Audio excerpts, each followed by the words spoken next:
मंत्री जी, मैं जितने भी पॉइंट्स आज आपको रेस कर रहा हूं, बीजेपी और कांग्रेस समझ के ये पॉइंट्स मैं नहीं रेस कर रहा। मेरा बड़ा इंडस्ट्री के लिए सकारात्मक रुख है। मैं आपसे सिर्फ इतना सा कहने चाह रहा हूं कि let us not make RIICO a land selling agency. आप मुझे एक चीज बता दें, पूरे जयपुर जिले में, और मैं ये चैलेंज के साथ कहता हूं कि कोई भी आदमी राजस्थान का एक टाइनी और स्मॉल स्केल इंडस्ट्री जयपुर जिले में नहीं लगा सकता because of the land prices. हमारी सिस्टम क्या है कि हम लैंड ऑक्शन करते हैं। हम अंडरस्टैंड करते हैं कि आपने लैंड परचेज करी है, रीको की कॉस्टिंग है, रीको को लैंड बेचनी पड़ती है, बट कुछ सिस्टम अपने को अपनाना पड़ेगा कि कुछ लैंड जो रीको के आपके इंडस्ट्रियल एरियाज बनते हैं, कुछ लैंड उसमें से हम ऑक्शन करें, कुछ गरीब तबके के, पिछड़े जाति के, एससी के जो उद्योग लगाना चाहते हैं, कुछ को अपन अलॉट भी कर सकते हैं। ये पिछली बार हमने इंडस्ट्रियल नीति में डाला भी था।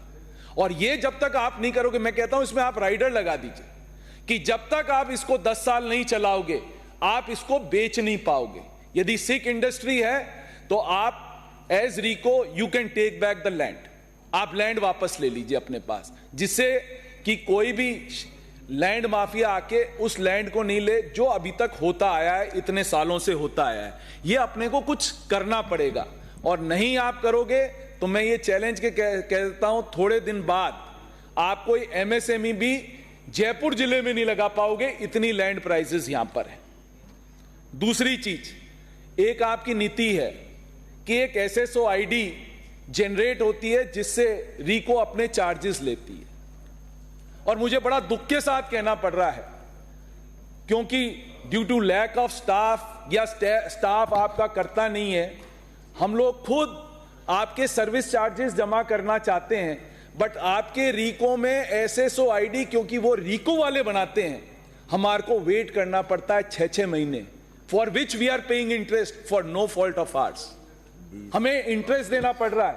आपके एसएसओ आईडी जनरेट नहीं करते आपके बाबू, वहां पर बाबुओं की इतनी चलती है कि एसएसओ आईडी जनरेट नहीं होती, उससे हम आपको पैसा नहीं दे पा रहे। आपने एक और चीज यहां कर दी, क्या अपन एक्चुअली चाहते हैं कि इंडस्ट्री नहीं आए क्या राजस्थान? आपने अभी क्या कहा, अंडरग्राउंड वाटर भी आप यदि उसमें डालोगे तो आपको जाके अंडरग्राउंड वाटर वालों से लेके एनओसी लेनी पड़ेगी, तब आप करोगे।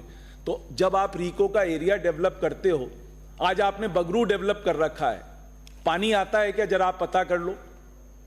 गंदगी के लिए वहां पर कोई सिस्टम है क्या, पता कर लो। उसके लिए हम आपको सब सर्विस चार्जेस दे रहे हैं, ना गंदगी का उठाने वाला, ना पानी देने वाला, और फिर आपने एक राइडर और लगा दिया। अब फायर की एनओसी और लेने के लिए आपने हमें सब इंडस्ट्रीज को बाध्य कर दिया है कि फायर की एनओसी लो, और एक फायर की एनओसी लेने में आज के दिन आपको कम से कम 6 से 7 लाख रुपए चाहिए आपको एक फायर एनओसी लेने के लिए। और फिर जो आपने इलेक्ट्रिसिटी टैरिफ इंडस्ट्री के लिए कर रखी है, उससे आपका पूरा राजस्थान सब्सिडाइज होता है। Electricity tariff I think one of the highest in the country. How will the industry survive? क्या अपन लोग नहीं चाहते हैं कि इंडस्ट्री सर्वाइव करे? आपको कुछ इस पे बैठ के आपको मनन करना पड़ेगा कि क्या करा जाए। आपकी रिप्स है, आपने रिप्स बनाई, और रिप्स बनाने में पिछली सरकार ने इतनी मेहनत करी, इतना दिखाया, इतनी मेहनत करी, ढाक के 3 पात, क्या हुआ? 4-4 क्वार्टर से रिप्स का इंटरेस्ट नहीं मिल रहा। आपने ये कहा कि भाई एमएसएमई में हम 10 करोड़ रुपए तक जो इन्वेस्टमेंट करेंगे उनको देंगे। अब भाई मैंने इन्वेस्टमेंट कर दिया, मेरा बिजनेस बढ़ा, मैंने वर्किंग कैपिटल रिक्वायरमेंट और ले ली। जब बिजनेस बढ़ेगा तो वर्किंग कैपिटल मुझे चाहिएगी। Without working capital I can not survive. अब आपका उद्योग विभाग क्या कहता है कि 10 करोड़ से ऊपर इन्वेस्टमेंट हो गया, इसलिए हम आपको इंटरेस्ट सब्सिडी नहीं देंगे। अरे भाई, जब मैंने आपका प्रोजेक्ट डाला था तब तो मेरी 10 करोड़ की कॉस्ट थी।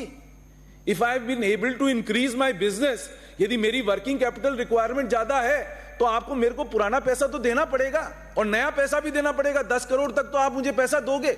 How can you stop this? आप यानी पुरानी चीजों को नए परिप्रेक्ष्य में कैसे ले सकते हो? प्रोस्पेक्टिवली आप चीजों को कैसे कह सकते हो? भाई रेट्रोस्पेक्ट में जब मैंने पैसा लगाया है अपनी इंडस्ट्री में, जब मेरी इंडस्ट्री चली, मैंने आगे इन्वेस्टमेंट कर दिया, उसको आप उसको पैसे को किस तरह से रोक सकते हो? इसी तरह से जयपुर के जितने पुराने जो उद्योग विभाग ने यहां पर इंडस्ट्रियल एरियाज डेवलप करे थे, उनका क्या है आज का स्टेटस? ना तो आप उसमें डेवलपमेंट करते हो क्योंकि आपको हैंडओवर हो गए रीको को। RIICO is not able to do it because इतने सारे कोर्ट केसेस फंसे हुए हैं। तो इसमें एक लगाइए, अच्छे खासे एक डबल एजी को लगाइए जिससे ये प्रॉब्लम सॉल्व हो। प्रॉब्लम ही सॉल्व नहीं हो रही है, किस तरह से आदमी करेगा आप बताइए?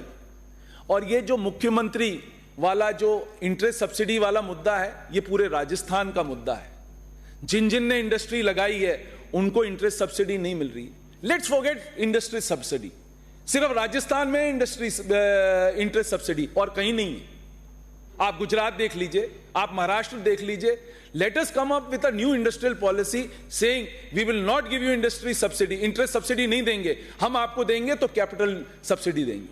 आज कैपिटल सब्सिडी आप देते हो, जो गवर्नमेंट ऑफ इंडिया ने भी अभी जो पीएलआई स्कीम चालू करी है, आप उस तरह से सब्सिडी देते हो, यहां पर लोगों की लाइन लग जाएगी इंडस्ट्री लगाने के लिए।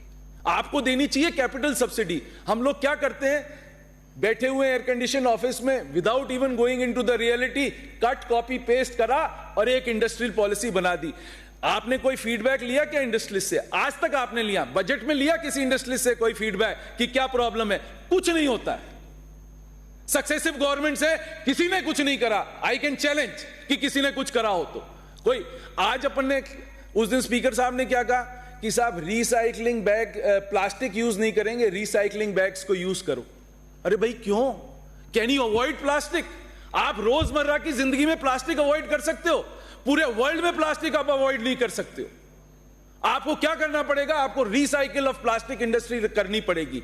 जब तक आप रिसाइकिल नहीं करोगे प्लास्टिक को, आप प्लास्टिक को अवॉइड ही नहीं कर सकते हो। जूट का कितना मैन्युफैक्चरिंग है, क्या आप जूट बैग्स रोजमर्रा की जिंदगी में, कपड़े के बैग्स रोजमर्रा की जिंदगी में यूज कर सकते हो? इंपॉसिबल है। कहां करोगे डस्टबिन में? जब आपको कचरा डालना होता है, वो क्या आप रोज जूट के बैग्स डालोगे क्या कचरे में? You can't put it. Please focus on recycling of plastic. मंत्री महोदय, ये जो सजेशंस हैं ये मैं इसलिए दे रहा हूं आपको क्योंकि ये ऐसे सजेशन हैं जो पूरे वेस्ट में भी हैं। आज वेस्ट क्या कर रहा है? आज हमारे को गवर्नमेंट ऑफ इंडिया की पॉलिसी है जो प्लास्टिक मैन्युफैक्चरिंग, सर 5 मिनट और लूंगा प्लीज, जो रिसाइकलिंग ऑफ प्लास्टिक है, वो इंदिरा वाला टाइम मुझे दे दे। जो रिसाइकलिंग ऑफ प्लास्टिक है, यदि हम रिसाइकिल नहीं करेंगे तो हम कचरे के ढेर पूरे राजस्थान में लगा देंगे। एक मेरा सजेशन और था, मेरी कॉन्स्टिट्यूंसी का है। लास्ट टाइम मुझे रीको इंडस्ट्रियल एरिया राजाखेड़ा के लिए मिला था, मैं आपके एमडी से मिल लिया, 3-4 बार इनसे मीटिंग कर ली। लैंड फ्री ऑफ कॉस्ट हमने वहां पर प्रोवाइड करा दी। गवर्नमेंट ऑफ राजस्थान की लैंड है जो फ्री है, बट उसमें काफी खांचे बने हुए हैं जिनको समतलीकरण करना पड़ेगा। और मेरा जो इंडस्ट्रियल एरिया है यूपी से बिल्कुल लगा हुआ है, 15 किलोमीटर पर यूपी लगती है। और ताज ट्रेपेजियम की वजह से इस वक्त धौलपुर शहर और Rajakhera can become an industrial hub for pharmaceutical industry. Dholpur में लास्ट 2 इयर्स में, लास्ट कांग्रेस 2 साल के राज में कम से कम 100 फार्मास्यूटिकल यूनिट्स आई हैं। इसी तरह से मैंने उस दिन भी आपके एमडी साहब को कहा था कि मैं चैलेंज करता हूं कि आप इस इंडस्ट्रियल एरिया को बना दो, आपकी एक लैंड नहीं बचेगी without selling. Even if you want to auction, you are ready to auction. क्योंकि यूपी में इतना बुरा हाल है, ईज ऑफ डूइंग बिजनेस है ही नहीं, वहां पर कोई आपको पूछता नहीं। एक इंडस्ट्रियलिस्ट को कलेक्टर से मिलने के लिए 5 महीने लग जाते हैं। हमारे यहां इतना बुरा हाल नहीं है। We are much better off. हाँ, बुरा है but we are much better of.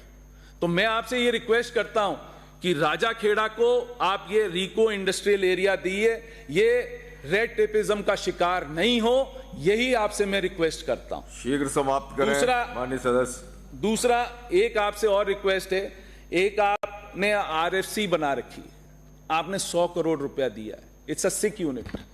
हम क्या 100 करोड़ रुपए में करेंगे? आपका इतना बड़ी आपका पैराफर्नेलिया है वहां, आप पर एम्प्लॉय यदि काउंट करोगे कि कितना बिजनेस पर एम्प्लॉय आता है, वो मेरे ख्याल से 5 लाख रुपए का भी नहीं आता है, जबकि एनबीएफसी कोई भी अपन चलाते हैं, you need per employee business of at least 5 to 6 crore of rupees. You need to put money if you want RFC to run. Otherwise, don't even waste this 100 crores. There is no point wasting this 100 crores. They will only go for salaries, nothing else. क्योंकि RFC से अब कोई loan नहीं लेना चाह रहा।